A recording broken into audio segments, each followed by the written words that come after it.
ריולי הטיול האחרון שלנו, זה היה חודשיים לפני שהוא נרצח. ועשינו קייקים, ואז ירדנו למים, ואז אמרתי לו, אני מפחדת, אז הוא אמר לי, שחררי, שחררי, תזרמי, הכל טוב, אני פה, אני איתך. כאילו, אני קצת מרגישה שזה היה הצבא הלא מכוונת שלו בשבילי, כאילו,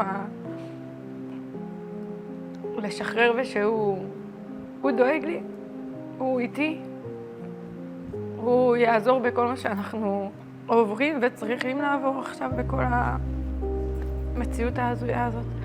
בוקר טוב, בוקר טוב, איזה שמש בחוץ, ציפורים מצייצות, יש לי עלים של נענה, משורות, יום נעים לכולם.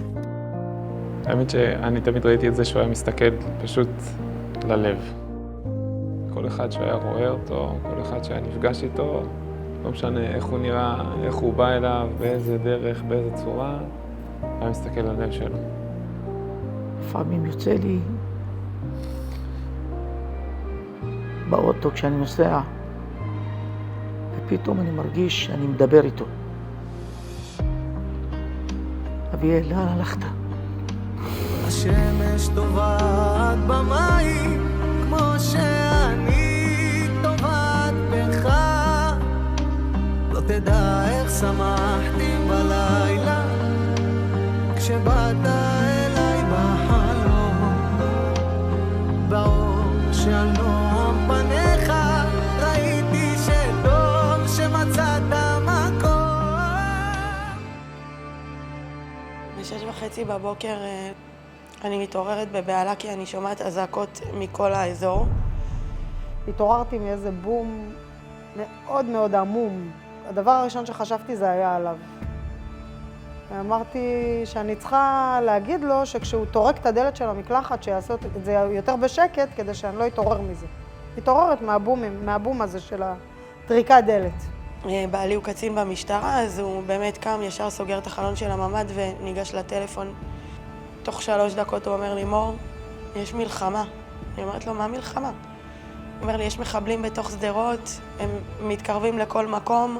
קראתי לו, אביאל, אביאל, קום אזעקה. הוא לא ענה, הלכתי לחדר, ראיתי שהמיטה ריקה. אמא שלי מתקשרת לעומר לראות שהם בסדר, שהילדים שלו בסדר. מתקשרת לאביאל ואביאל לא עונה. אנחנו לא יודעים בכלל איפה הוא.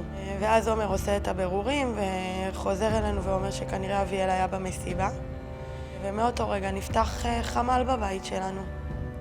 אחרי שעה בערך שלחתי למנהל שלו הודעה שאם יש לו עיקון על הרכבים של החברה. הוא באמת שלח לנו את הנקודת ציון של הרכב וראינו שהיא שם על כביש 234. והאוטו לא זז. כאילו, בדקתי איתו כל כמה זמן, האם הרכב זז, הרכב באותו מקום.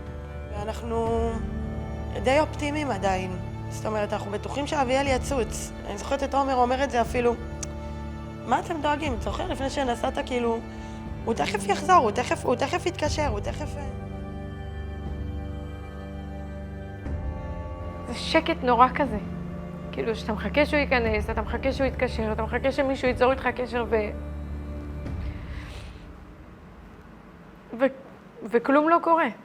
6:56 עוד עידו מספיק להוציא הודעה לחבר אחר שנמצא במסיבה, שהם יצאו והם בדרך הביתה. עדיין פחד מטילים, עוד אין מחבלים באזור, בשעה הזאת. היה ברור לי שאם אביאל לא יצר איתנו קשר, עד השעות האלה של הערב, משהו לא טוב קורה. ואני אומרת, כאילו, אף אחד לא יגיד לי כלום. אני מבינה כבר שאף אחד לא יגיד לי כלום. אז אני נכנסת לטלגרם, ואני מדפדפת בכל הסרטונים האפשריים כדי לנסות למצוא את אביאל. אני רואה מלא סרטונים. את הסרטון שלו אני לא רואה. ואז אנחנו נוסעים לתת דגימת DNA ב-443, עומר ואני, ובדרך מור מתקשרת אלינו, היא מקבלת את הסרטון מחבר שלו. והבחור פשוט מתחיל להתכתב איתי בפייסבוק. אומר לי, שלום, אני מכיר את אביאל, את יכולה קצת לתת לי פרטים עליו, מה הוא לבש, עם איזה רכב הוא היה? אז אני כותבת לו. אמרתי לו, סוואנה עם צעיף של בית"ר ירושלים, הוא לבש מכנס אוף ווייט קצר. אז הוא אומר לי, זה מתאים בדיוק, את רוצה את הסרטון? לא היססתי.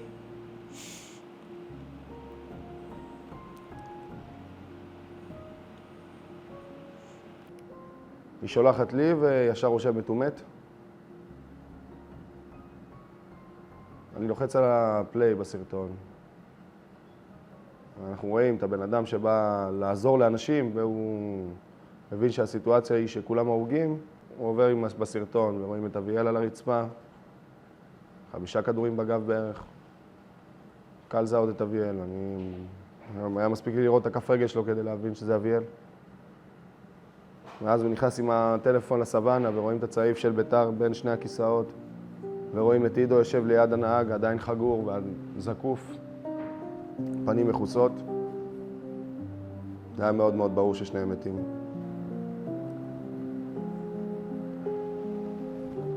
כל הדרך אני אומר, הלך אח שלי. עד אחרי הנצח, עד לפני הכל, ניפגש, נראה בסוף, זמן הוא ימח לחוף, עד קצוות הרוח, עד יכבה האור, ניפגש. האייפד שלו אצלי תקופה, אז אני מחפשת כל כמה זמן אני עושה רענון כאילו ל-Find my iPhone. יומיים הוא היה כבוי בלי שום אות, ואז אני עושה ב-12:30 בלילה, יום שני, אני עושה רענון, הוא מתחדש שעות, ואני אומרת להם, וואי, פלאפון שלו נדלק. ואז כתוב שורה. אז אני סוגרת את האייפד ואני שמה אותו בחדר. שוב נפל בשמיים ומישהו ביקש משאלה, השמש טובעת במים כמו שאני טובעת בך. אמרתי תודה לאלוקים על 27 שנים מושלמות, לגדל ילד שהוא נסיך, שהוא רביעי במשפחה והוא מקבל ומכיל כל כך את כולם. כוכב בדרכו. מה אתה עושה פה? אוכל קובות, למה? מישהו הזמין אותך? גם אני צריך לשאול אותך בכלל?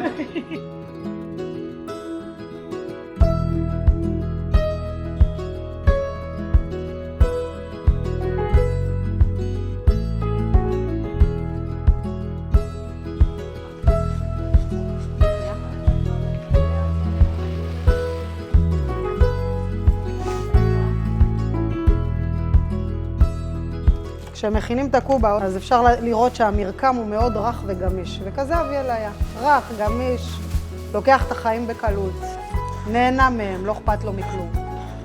צף על פני המים, כמו הקובה.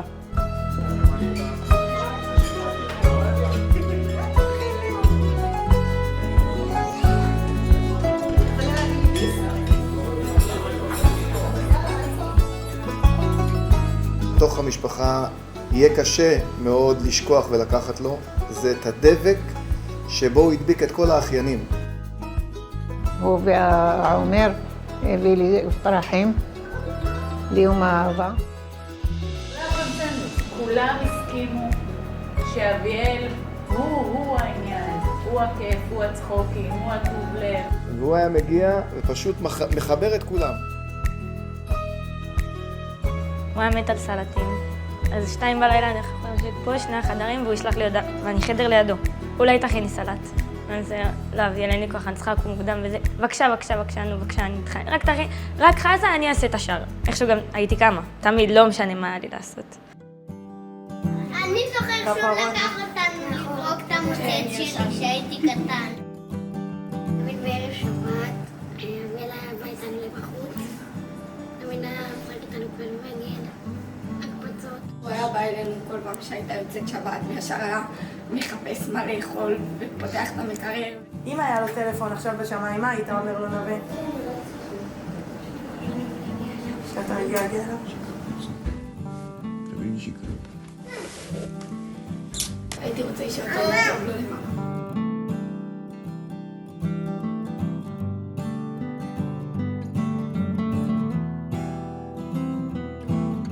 כל מקום שהוא היה מגיע, תמיד האווירה איכשהו הייתה יותר קלילה, כאילו הכל היה באמת משוחרר כזה. משוחרר, בדיוק. מספיק 5 דקות היה מגיע לפה, בפינה בחוץ, אנחנו קוראים לה פינה של אביאל עד היום.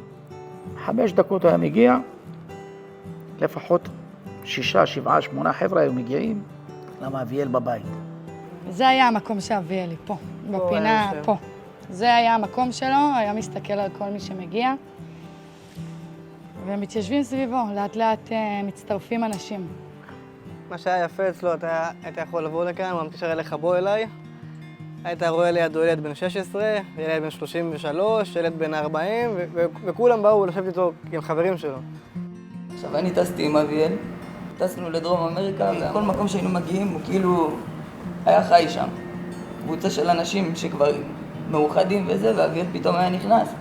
כאילו הוא היה חי איתם. כל מקום שהוא היה נכנס הוא היה מפיץ אור. החיוך שלו, הוא היה מפיץ שמחה. בשבתות שהייתי מגיעה לכאן, הוא נתן לי תמיד את ההרגשה שאני יכולה לחזור לילדות.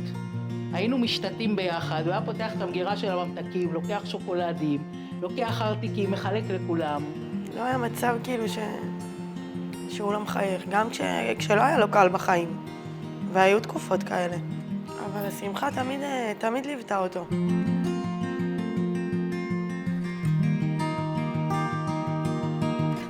ילד שמעולם לא אמר לא על כלום. כן, אמא, בטח. לא משנה, אין קשר ליעשה, לא יעשה. אבל קודם כל הוא יגיד כן. זה היה, יכולה להגיד, המוטו שלו בחיים. בשבת הוא מאוד מאוד היה נוכח, מאוד. כאילו, במיוחד שכולנו נפגשים, שכל המשפחה נפגשת, הוא לא היה מוותר, לא על הארוחות, ולא על הישיבה עם הילדים, ולא על המשחקים עם הילדים, ולקחת אותם בחוץ ולשחק איתם כדורגל. גם הוא היה מנסה תמיד לשמור על מצב רוח גבוה, שלדאוג שכולם יחייכו, שכולם ישמחו, ואם זה שעושים מנגל בחג, אז זה להביא לכולם בירות, ולפתוח אותם, להעיף את הפקק לא יודע לאן, ושכולנו נרים לחיים, ונמשיך עם החיוך, עם השמחה. אדם טוב שידע לעזור, היה מתנדב בידידים, כל אדם שראה במצוקה, לעזור לו. כל פעם שאני הולך לבית כנסת, וזה, אביאל עשה לי ככה, אביאל עשה לי טובה, אביאל לקח לי זה, אביאל... ברוך השם. אביאל זה דרך חיים בעיניי, ממש ככה. תמיד חיובי. אני הייתי מגיע לסיטואציות של עצבים, של החיים, מתעצבן עליו, לא יכול לראות אותו. עובר 10 דקות, אתה מחייך לבן אדם, כאילו לא קרה כלום. חזרנו גם בחצי גמר, שזה שמה בכלל, שהיינו עם אחיין שלו, ארי. שמה בכלל הוא שמח, וואו, לא נהנינו ככה בחיים. בחיים לא ראיתי את אביאל שמח ככה. חזרנו בהתרגשות, כאילו עכשיו זכינו בלוטו, וזה היה בשביל אביאל אפילו יותר מהלוטו. הוא אחד החסרים לי ואין לי מה. כל יום הייתי מדבר איתו, שוטף איתו, הכל. הוא היה כמו אח שלי הגדול. הכל הייתי עושה איתו. אביאל היה רגוע. כל הזמן הוא היה יושב בכניסה לבית, יושב, מעשן ובנחת. היי, שלום, מה קורה? תמיד ברוגע, בנחת, וצריך ללמוד את זה ממנו. אין סתם בעולם. בסוף הוא קיבל את השם שלום, כי הוא חי בשלום עם הכל, זה מדהים. מגיל מאוד מאוד צעיר הוא ידע לראות את האחר. זה יכולת מופלאה, אני חושבת, שאין לכל אחד.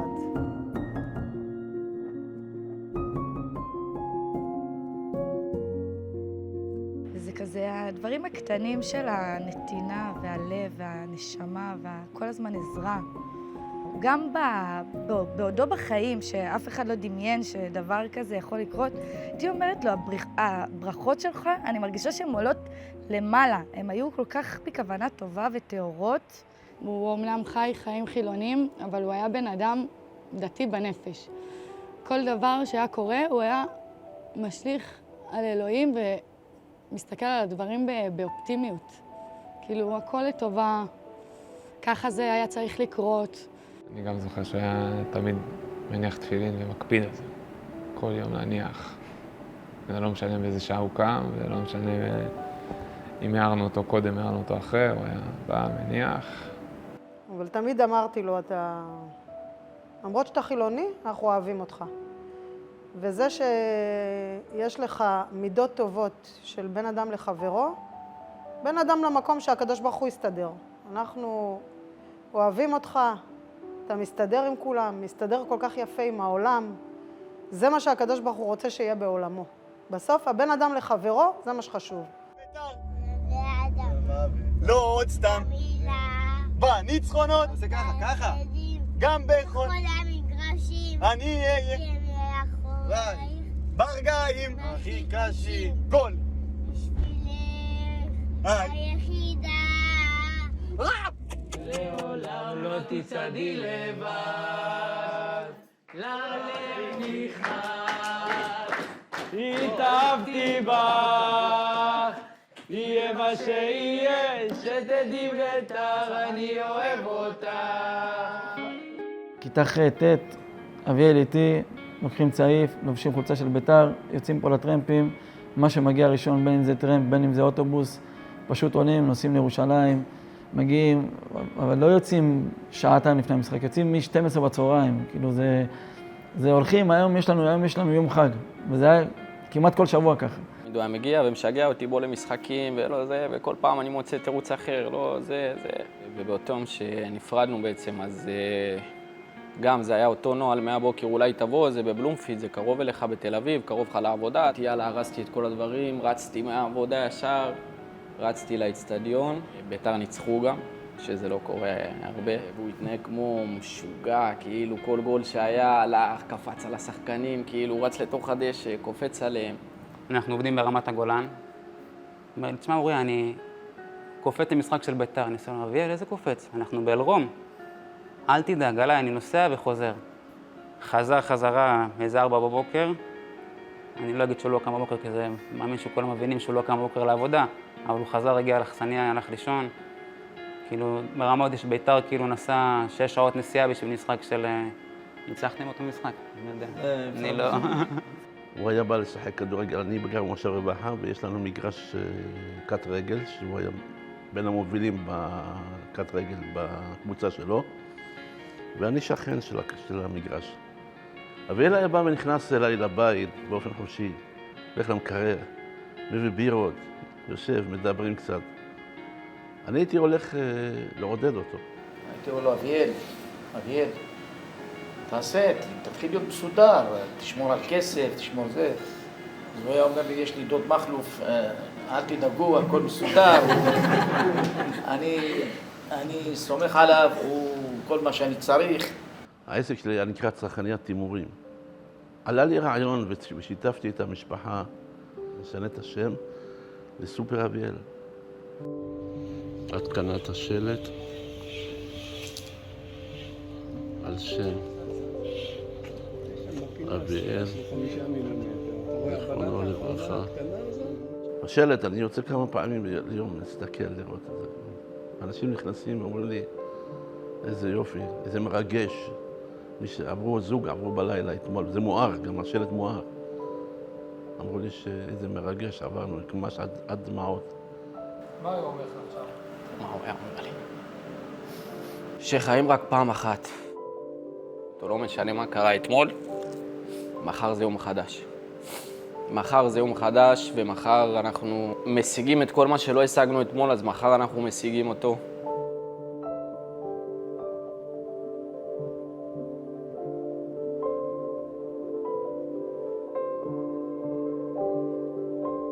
אז בעיקר החברים הקרובים חשבנו איך אנחנו יכולים לעשות לנו איזו פינה שלנו, שנדע שזה עוד איזה חלק קטן בהנצחה שלנו אליהם, לטובת כל החמישייה. הקמנו איזה מיזם כזה של לעשות להם גבעת החמישה. המקום הזה באמת, זה איפשהו גם קצת מסמל אותם. השקט והשמחה והכיף והרוגע והשלווה שם.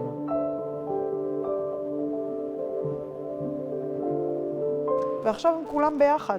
אי אפשר היה להפריד אותם. ובסוף כל החבורה הזאת עכשיו עושה רעש בשמיים. הוא השאיר לנו צוואה מאוד ברורה. פשוט להמשיך את החיים. נכון, הוא לא פה פיזית, אבל הוא על הכתף של כל אחד מאיתנו לאורך כל היום. לוחש לנו, תמשיכו לחיות, תמשיכו ליהנות. זה יהיה קשה, אבל תמשיכו. אני מרים את הראש למעלה ואומר, ריבון העולמים, יחד עם אביאל, תן לי כוח, תן לנו כוח, אני ולתמיד. להמשיך לחיות, להמשיך לשמוח, להמשיך לטפל בילדים, להמשיך להיות סבתא וסבא טובים ככל שאפשר. הוא הדרייב שנותן כוח, זה אביאל, אין ספק. ואני מרגישה שהוא כאילו מדייק לי את הדברים מאוד בתקופה הזאת, מאוד. ימים שלמים שאני בוחרת שלא להתעסק בחתונה ודי, תשחררו אותי, כאילו לא בא לי וכזה, ופתאום איזה 3 ימים אחרי הברקה, כאילו משהו קורה, פתאום משהו נופל, פתאום משהו מסתדר, איזה יופי, כאילו, וזהו. ואני חושבת שאביאלי, הצוואה שלו זה באמת אהבת חינם ואחדות. הצוואה שלו לעולם? בריאות ולב שמח. זאת הייתה הברכה שלו. טוב, חברים, להתראות, בריאות ולב שמח. זה בדיוק הוא. מה אנחנו צריכים יותר מזה?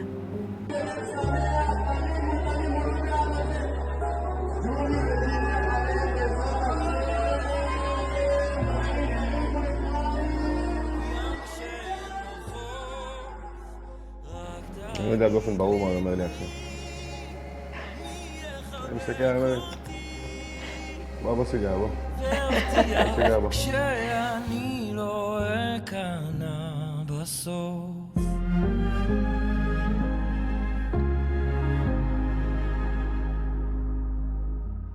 מי היה עובר יהיה מי ממית ומחיה פותח ידיים מצמיח כנפיים ומי ירפא ליבי אל מי אני מתגעגע כמו ים שאין לו חוף רק תגיד לי מי יחבק אותי והבטיח שאני לא אכנע בסוף שאני לא